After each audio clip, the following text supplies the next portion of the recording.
Good morning and welcome to Unity on the River's virtual Sunday service for June 28th. So glad you are joining us today. Let us begin today with a centering word of prayer. So I invite you wherever you are right now to simply take a deep breath, perhaps place hands on the heart to help center yourself in this now moment. Remembering that in all things we give thanks. Not for all things, but in all things.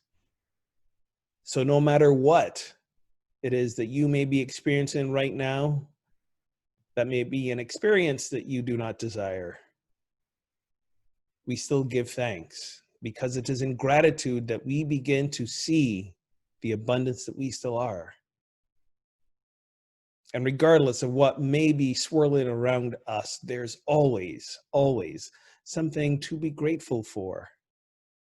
And in this moment, I give thanks for this spiritual community and our ability to still be in connection with each other at this time. I give thanks for the love that flows between each and every one of us that is not bound by location, that is not bound by distance, that is not bound by time. I give thanks for all those who have ever been a part of, are currently a part of, and will or have yet to become a part of this spiritual community. Because it is you, each and every one of you, that is Unity on the River. And I am grateful, so grateful for the opportunity to serve. And so it is, and so we let it be. Amen. And amen. And speaking of being in service today, it's like the boys club today. It's me, the boys in the shed, Brian and Keith, doing our music for today. Always good to see you guys, and we are simply going to turn it over to them right now, trading my sorrows.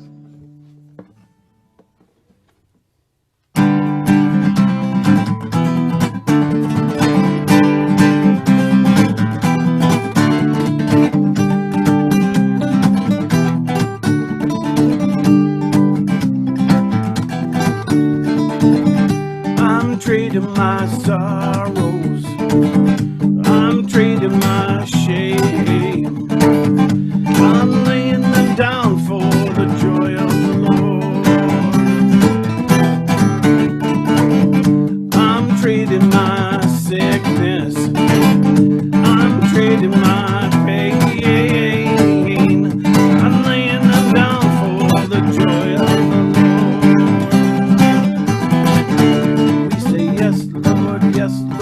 Yes, yes, Lord. Yes, Lord. Yes, Lord. Yes, yes, Lord.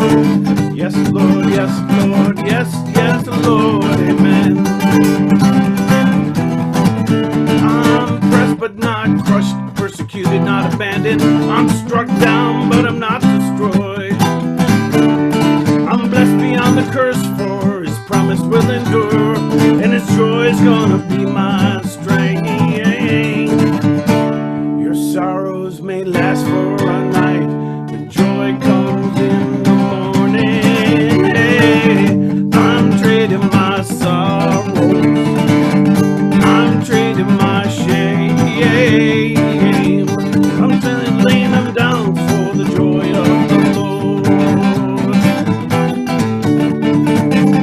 I'm trading my sickness, I'm trading my pain, I'm laying them down for the joy of the Lord. And we say, yes, Lord, yes, Lord, yes, yes, Lord, yes, Lord, yes, Lord, yes, yes, Lord, yes, Lord, yes, Lord, yes, yes, Lord, amen. And we say, yes, Lord, yes, Lord, yes, yes, Lord, yes, Lord, yes, Lord, yes, yes, Lord, yes, Lord, yes, Lord, yes, yes, Lord, amen.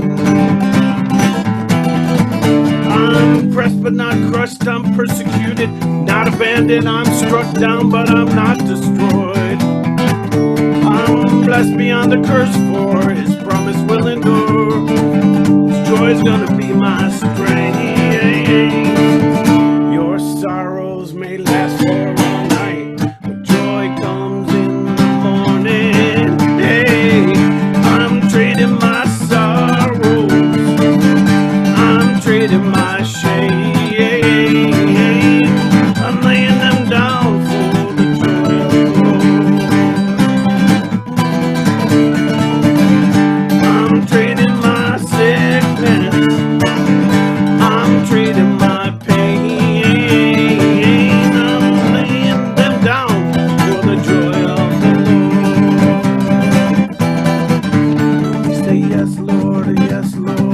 yes, yes, Lord. Yes, Lord, yes, Lord, yes, yes, Lord. Yes, Lord, yes, Lord, yes, yes, Lord. Amen. La la la la la la la la la la la la la la. La la la la la la la la la la la la.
I'm so grateful. Can't you see that I'm grateful? Yeah. I'm so grateful. Can't you see that I'm grateful? Yeah. Hey, I'm so grateful. Can't you see that I'm grateful? Yeah. Hey, I'm so grateful. Can't you see that I'm grateful? Yeah. I got a grateful feeling and I thank the Lord. Got a grateful feeling and I thank the Lord. Got a grateful feeling and I thank the Lord. Got a grateful feeling and I thank the Lord. And I'm hopeful. Can't you see that I'm hopeful? Yeah. I'm so hopeful. Yeah. Can't you see that I'm hopeful? I'm so hopeful. Can't you see that I'm hopeful? Well, I'm so hopeful. Can't you see that I'm hopeful? I got a hopeful feeling and I thank the Lord. Feeling and I thank the Lord. Hopeful feeling and I thank the Lord. Feeling and I thank the Lord. In that early morning light, dawn comes at the heels of the preceding night. As I open my eyes, I see it's a world of beauty, such a world of beauty, and this world of beauty everywhere I see.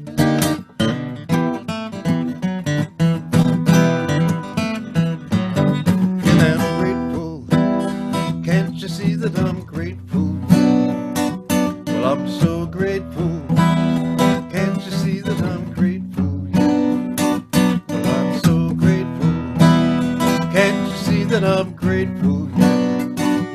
No, I'm grateful. Yeah. Can't you see that I'm grateful? Yeah. I got a grateful feeling and I thank the Lord. Got a grateful feeling and I thank the Lord. Got a grateful feeling and I thank the Lord. Got a grateful feeling and I thank the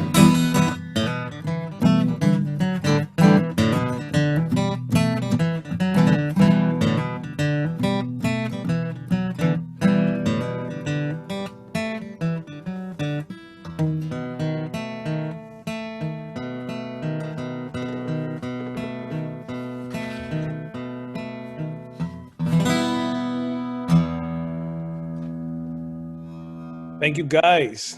Those are two of my favorite hits. I love Thanks, it. Ogun. Trading My Sorrows and Grateful. And one of my third favorite hits is coming up. Love Is My Decision. This is a song written by Daniel Namod. And I want to invite those of you listening right now to get ready for time of meditation. Find a comfortable seated or lying position. Allow yourself to sort of simply just settle in. Remembering that love is not just a thing we decide to do, but an action that we take as well. Each and every day we choose love. Love is my decision.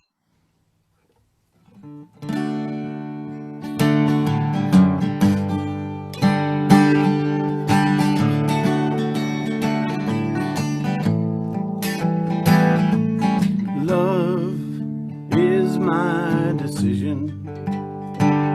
It's up to me to give up my heart. Love is my decision.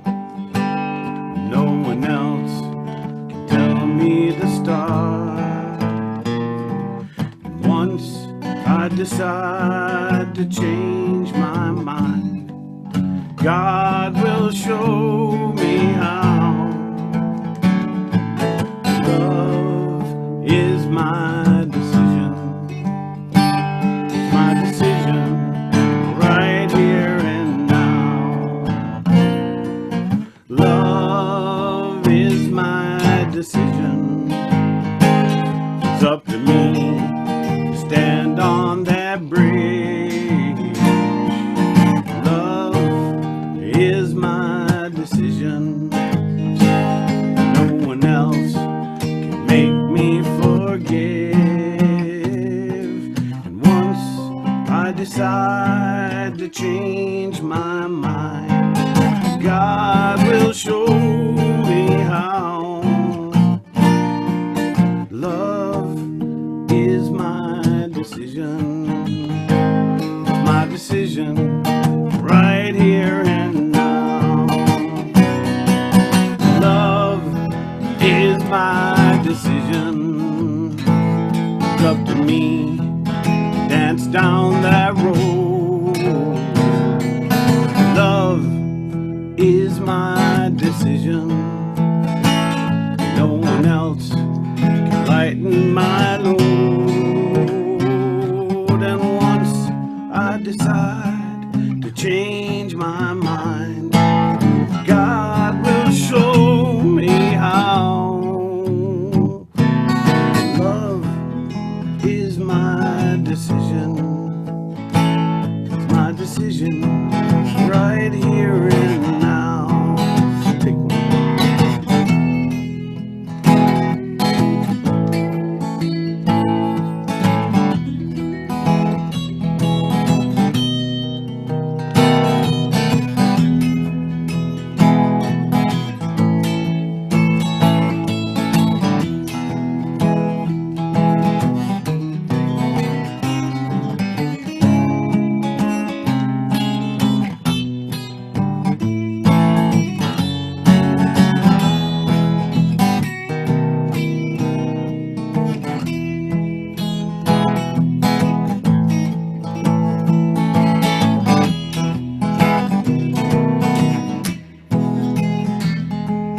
Love is my decision.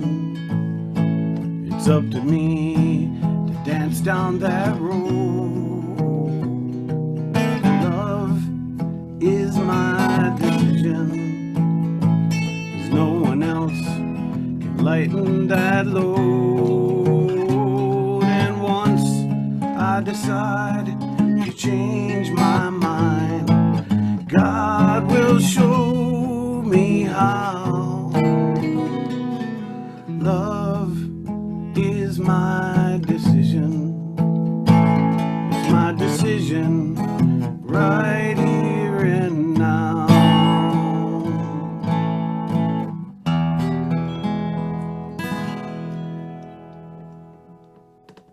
Thank you, Brian. So let us continue to settle in to a place for meditation. So if you have not done so yet, find a comfortable place to sit, to lie down. Gently close the eyes and simply allow the body to begin to relax.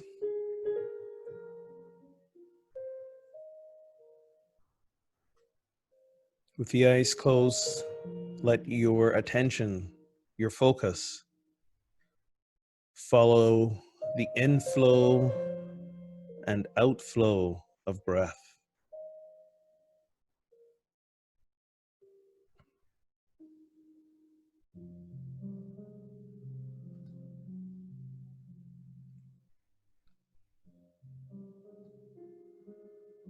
Should you be distracted by a thought or a worry or a sensation in the body, just simply notice it without judgment and return to the breath.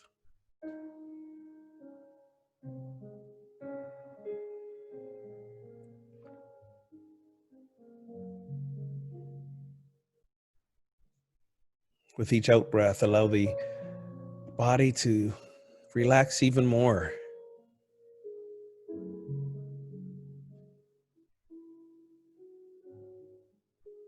Allow yourself to feel a sense of effortlessness in this moment.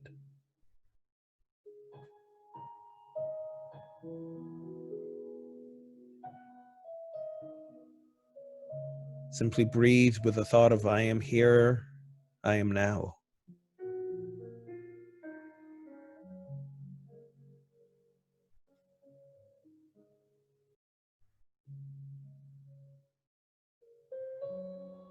Just breathe. Just breathe.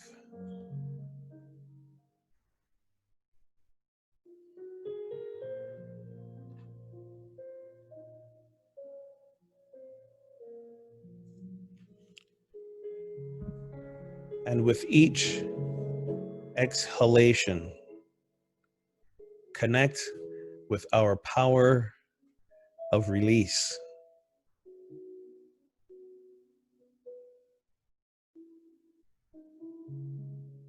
Release is our spiritual name and nature.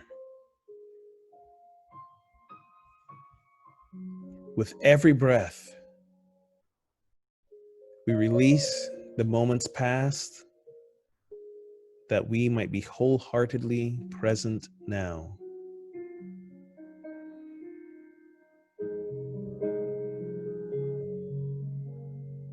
We release past judgments and condemnations of ourselves and others.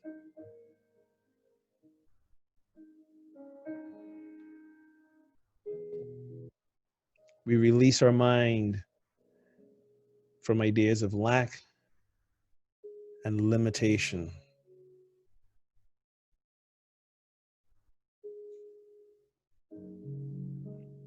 We release our best human understanding about ourselves, God, others, and life itself, so that we can be open to new insights.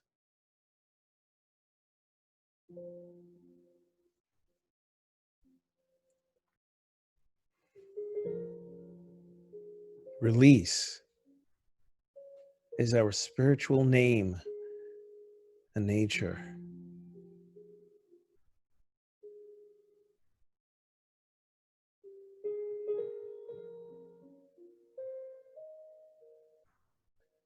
So as we breathe for a few moments in the silence, with each out breath, let us in consciousness release all that no longer serves us. Release is our spiritual name and nature. Let us rest in this for a few moments in the silence.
release is our spiritual name and nature.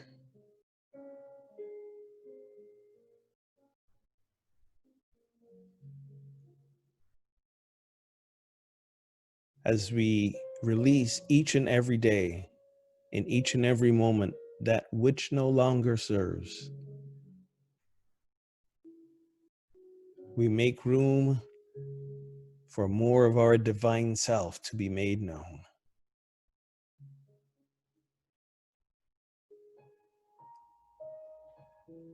And in so doing, the presence of God is made known to others as well.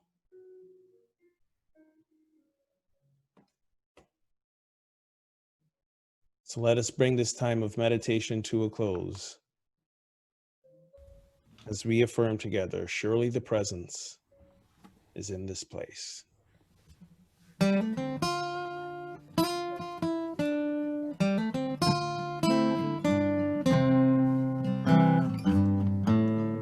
Surely the presence of the Lord is in this place.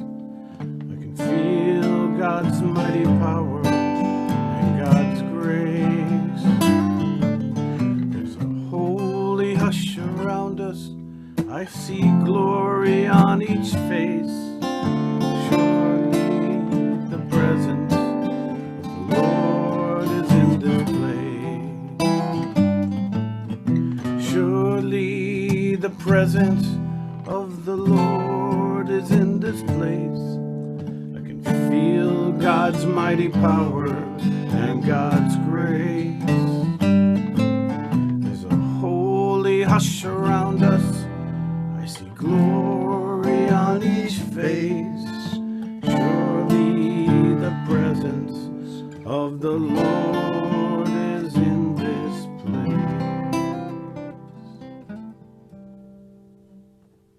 Thank you, Brian and Keith. The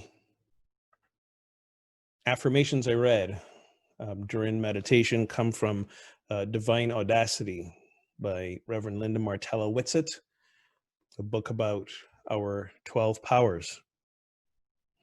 And today I want to resume my exploration of another book, When Things Fall Apart by Pema Chodron, Heart Advice for Difficult Times. We took a break from the series as we invited my friend, Dr. Joel Brown, to come speak around both LGBTQ, but mostly the racial issues and unrest that have been happening as we seek to educate and learn more about how to not just begin to unmake the system of racism that has plagued our country for centuries, but truly bigger picture than that. It's the idea of bringing the spiritual idea of oneness to the visible world.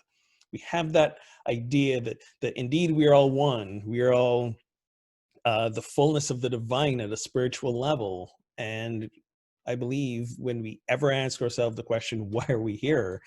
We're here to bring that oneness into visibility, to make it seen and felt. And for me, oneness equals equanimity. It equals equality. It equals a world and a system that is grounded in love. And primarily that love begins with love of ourselves. We can only love another to the extent with which we love ourselves. And often when, as the book says, things fall apart, it's a challenge often for us to truly love ourselves. Today I'm going to look at really exploring chapter 7. This perhaps for me so far is the most challenging chapter that I've read in this book. It's one that I am still wrestling with and doing the work to expand my thoughts and beliefs around. But first, let me start with a little bit of a true story, if you will. We are still in Pride Month. Today's the 28th of June. June is the month where we truly highlight our friends and folks in the LGBTQ community, not just celebrating who they are as other divine lights, but also highlighting still the struggle towards equality that we seek as well.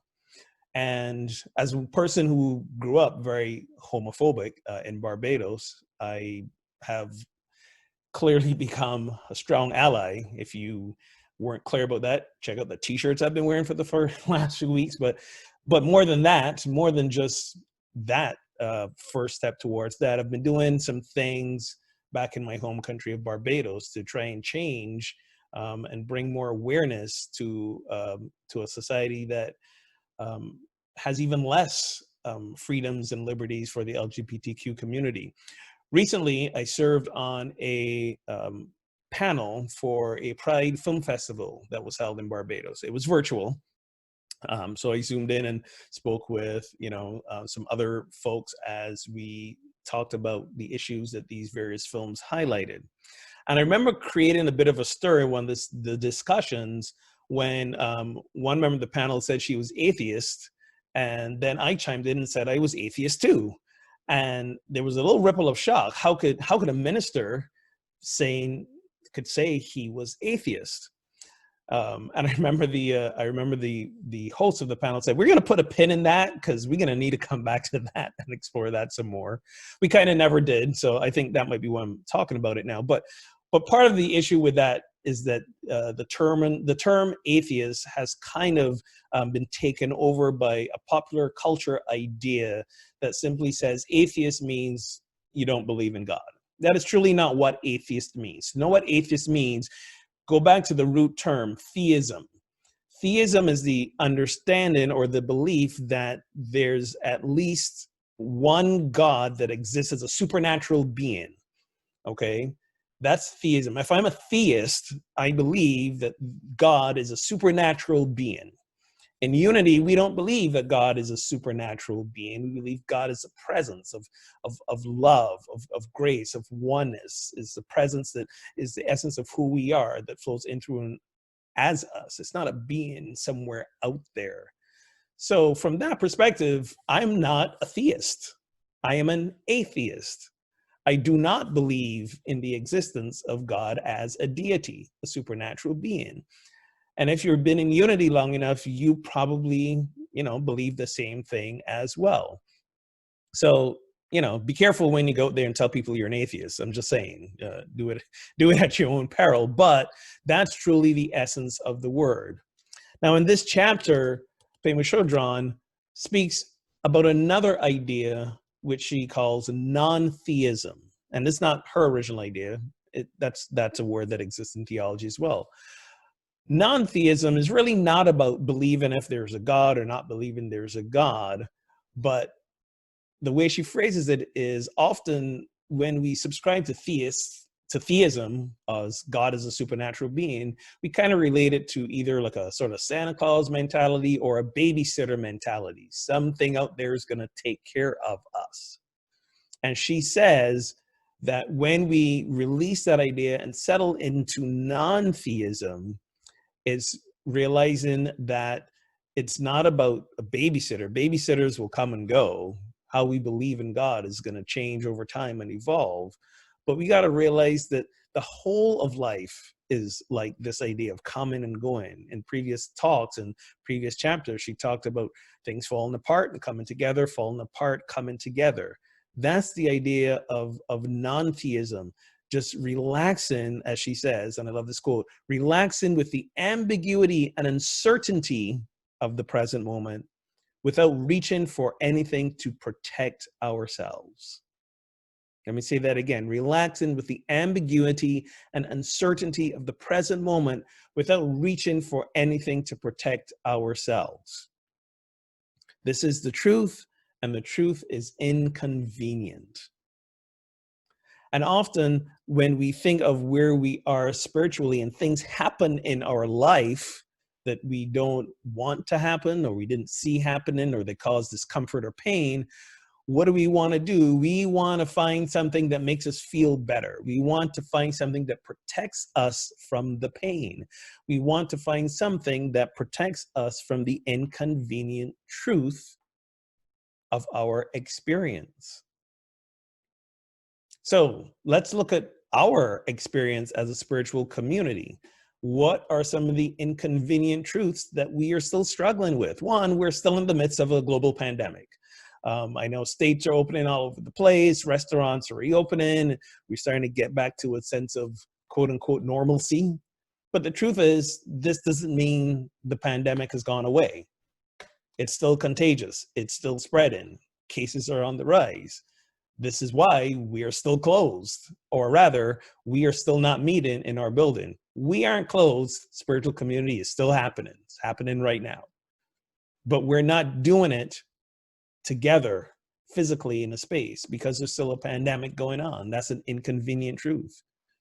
Another inconvenient truth is that, in case you haven't heard yet, we have a buyer for our building. We may be closing on this soon, and in a few weeks, by the end of August, not only will we not be meeting in the physical space, we literally won't have a physical space to meet in if we wanted to. That's another inconvenient truth of our experience. And it's a very uncomfortable truth, even though it's something we've discussed and agreed upon in our community for some time. The moment that it is arriving doesn't make it any less comfortable. And here's another inconvenient truth that we've been experiencing for years now, even before I arrived as minister. And all churches, for the most part, are experiencing this, which is a decline in attendance. The latest Pew report that came out last year says this trend continues. Less and less people are coming to churches. Congregations are shrinking left, right, and center. Churches are going out of business left, right, and center. Of course, we can always find anomalies. You know, there's always those random churches out there that seem to be exploding. But anomalies are not, what's the word I want? Allergic to the trend. They're just not in the trend yet. But this is the trend. This is the trend that has been existing for decades. This is also an inconvenient truth. And as much as we might want to be an anomaly and wondering what we need to do to become an anomaly, that's not allowing ourselves to be non-theistic, to relax with the uncertainty, to accept inconvenient truths. And here's the thing about inconvenient truths: as they keep piling up, they can get to the point where we feel hopeless. A sense of hopelessness and despair sets in. In the book, she talks about a phrase, I don't know if I'm going to pronounce this correctly, ye tang she, which means totally exhausted, fed up, and feeling no hope. But she says when we get to that place, that's the true beginning of our transformation. She writes that without giving up hope that there's somewhere better to be, that there's something better to be, that there's someone better to be, we will never relax with where we are or who we are. Again, without giving up hope that there's something better to be, that there's someone better to be, we will never relax with where we are or who we are. Another quote, she says, to think that we can finally get it all together is unrealistic. To seek for some lasting security is futile. One has to give up hope that this way of thinking will bring us satisfaction. Suffering begins to dissolve when we can question the belief or the hope that there's anywhere to hide. Now, when I read this, the first question that popped into mind, which probably popped into your mind if you read it, or if you're hearing me say it now, speak about this now, is she saying that we don't have hope, that we shouldn't hope? I mean, like, hope is often the only thing that gets us through the day. You know, it's the only thing that brings some sort of measure of getting us out of the despair how could we not have hope? Hope is often that first step that reminds us to plug into our power of faith. So I had to read this chapter a few times, quite a few times, to really get the sense of what she's really saying. Is she saying don't hope? Sort of, but hold on. She goes on to say that hope and fear are actually the two sides of that same coin.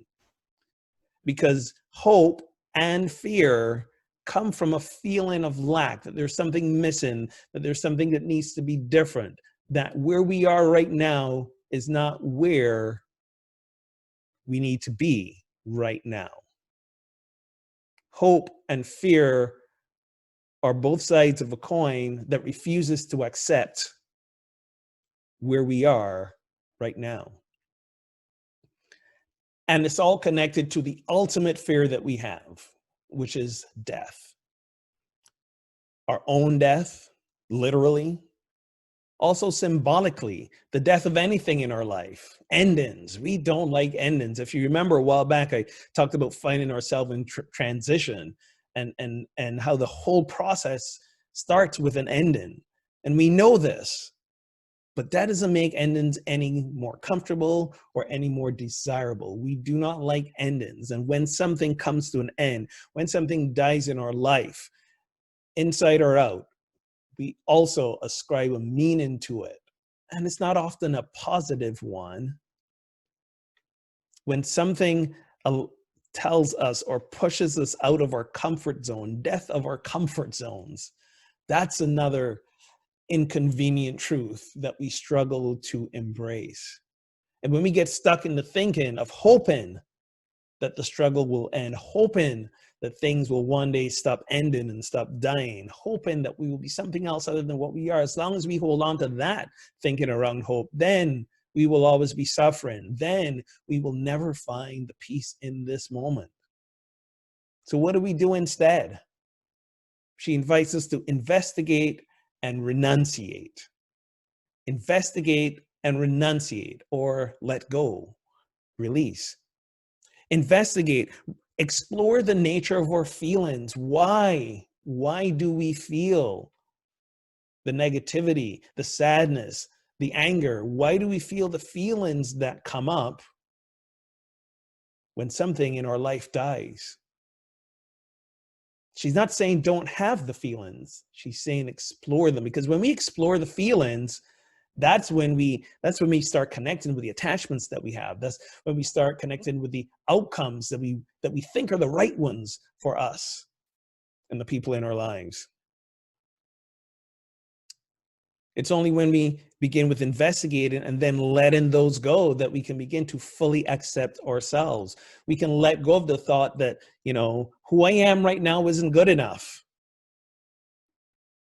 And we can begin to truly, fully, wholeheartedly love ourselves and love the experience that we are in. And we can let go of all of that serves to be an escape or to distract us from our present experience. It's not saying that things don't need to change or can't change, but what it's saying is, where do we start from? And if we start from a feeling of this needs to change because it's uncomfortable, and this needs to change because I don't like it, and this needs to change because something in my life and my experiences died, and I'm hoping that something different happens, then we need to re-examine where we start. We need to let go of the feeling of hoping that right now is anything different than it needs to be for each and every one of us. So my invitation for you this week, if you haven't read this chapter yet, or you read it, revisit it. Revisit it. And ask yourselves, am I giving myself the time, the space, the courage to relax into the ambiguity and the uncertainty of this present moment without reaching for anything to protect myself? So let's take a deep breath right now. And with hand on heart, allow yourself permission to investigate and renunciate, to make a courageous inventory of our feelings, all the uncomfortable feelings, and be willing to let go. Let go all that we discover, all that no longer serves us. Only in this way will we begin to truly end our suffering and embrace the peace that passes all understanding. And so it is, and so we let it be. And as we do it, this process of investigating and renunciating, let us remember to give ourselves the patience and the grace for whatever comes up. So I'm grateful for Brian and Keith right now to remind us of that as they sing Grace Like Rain.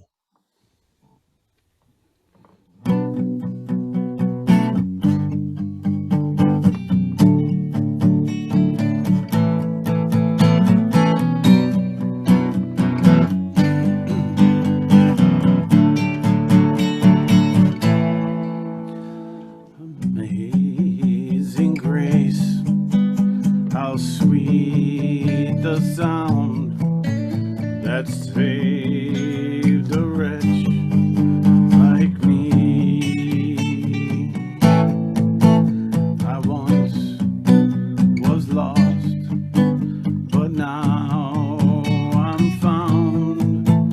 Was blind, but now I see so clearly. Hallelujah, grace like rain falls down on me. Hallelujah, all my stains are washed away. They're washed away.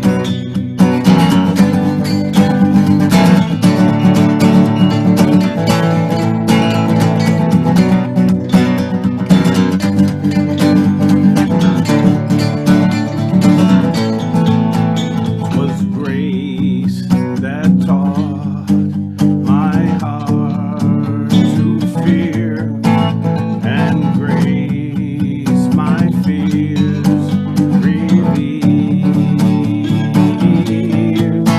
How precious did that grace appear the hour I first believed. Hallelujah, grace like rain falls down on me. Hallelujah, all my stains are washed away. They're washed away.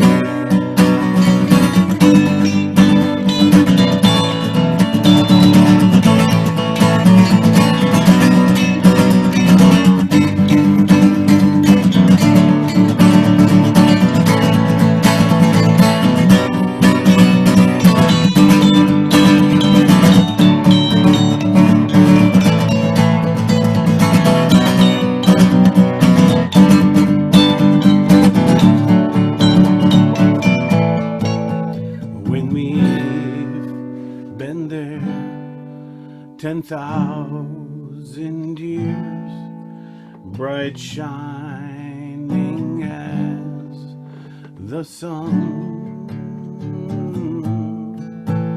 we've no less days to sing your praise than when we first begun. Hallelujah, grace like rain falls down on me. Hallelujah, all my stains are washed away.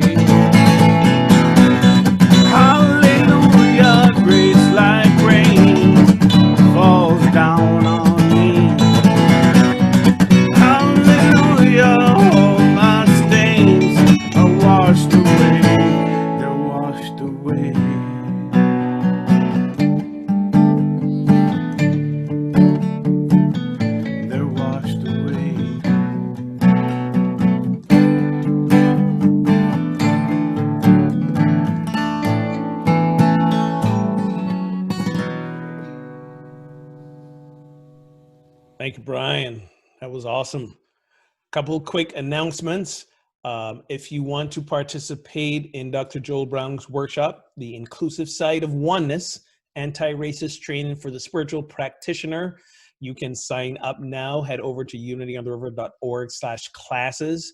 It's a sliding scale fee, and it will happen Sunday, July 12th from 1 to 4 p.m. Of course, this is going to be a virtual workshop. Please sign up today. And also, the build-in farewell celebration services, we are going to have those on Sunday, July 19th and 26th at 4:30 p.m., not in the morning, in the evening. There's a link in your newsletter and a link on the website that you can go and basically sign up to reserve a spot. Okay, we're doing the same service twice so that we can help observe healthy social distancing. So please sign up for only one of the two services. You're not going to miss anything if you don't do two. Same thing's going to happen on both services. And part of what's also going to happen on that day is we're going to have a bookstore inventory blowout sale. It's going to happen before and after the service. Please, if you're coming to the service, bring a lawn chair to sit in. It's going to be mostly outside. You have to wear a mask as well. We're just trying to, again, keep each other safe and healthy. More information is on our website and in the newsletter. Quick note, this coming Saturday, July 4th, there will not be men's group, the virtual men's group that happens Saturday mornings. They'll just pick up the following week. And this final announcement is a bit of a sad one. Some of you already know this, but some of you have not. Very sorry to report that our beloved Pat Deneen passed away earlier this week. Some of you knew Pat really well. She was just a light in our community, and it just broke my heart a little bit to hear the news. I do not believe it was related to the coronavirus. And when I spoke to her daughter a couple days ago, I didn't get that indication at all. If you head over to our Facebook page, there's a link for information about her service. It's happening, I believe, this Tuesday. Their family's doing a Catholic service. It's on our Facebook page. And I should have pulled it up for the announcements right now. Okay, you know what? I'm going to do that right now if you just give me a minute.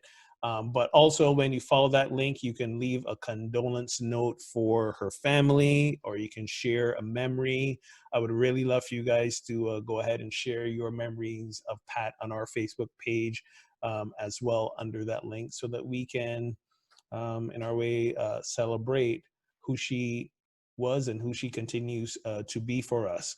So the service will be Tuesday, June 30th at 10 a.m. St. Mary's Church, 8 South Common Street in Lynn. So that's Tuesday, June 30th, 10 a.m. St. Mary's Church. Again, the link is on our Facebook page where you can get more information around that. We love you and we miss you, Pat. At this time, I want to, as always, give thanks for the donations that you continue to make to Unity on the River, so that we can continue to bring you services such as this and all the other online classes and workshops that we continue to have as well. You can make a donation at unityontheriver.org/donate, or if you want to set up easy text to donate from your phone using Apple Pay or Google Pay, just text the word GIVE, G-I-V-E, to 833-702-4337. You only got to set it up one time, and then after that, it's simply texting the amount. And if you're watching this Sunday morning, please join us at 11 a.m. for virtual hospitality. All the information is on our website, and I believe someone from Spirit on the River will be there to answer any questions around the upcoming end of sale of our building. That's all I have for announcements right now. Thank you for taking the time again to watch our service, share, give, and be on the journey of transformation with us. Let us close as we close every service by singing together, "Let there be peace on earth." 1, 2, 3, 4, 5, 6.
Let this be my joyous vow, to take each moment and live each moment in peace eternally.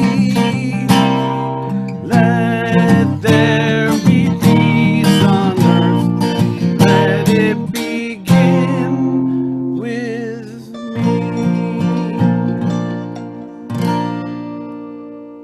And our prayer for protection: the light of God surrounds us, We are the light of God. the love of God enfolds us, We are the love of God. the power of God protects us, We are the power of God. the presence of God watches over us. We are the presence of God. Wherever we are, God is, and all is well, and we are Richly blessed. Namaste.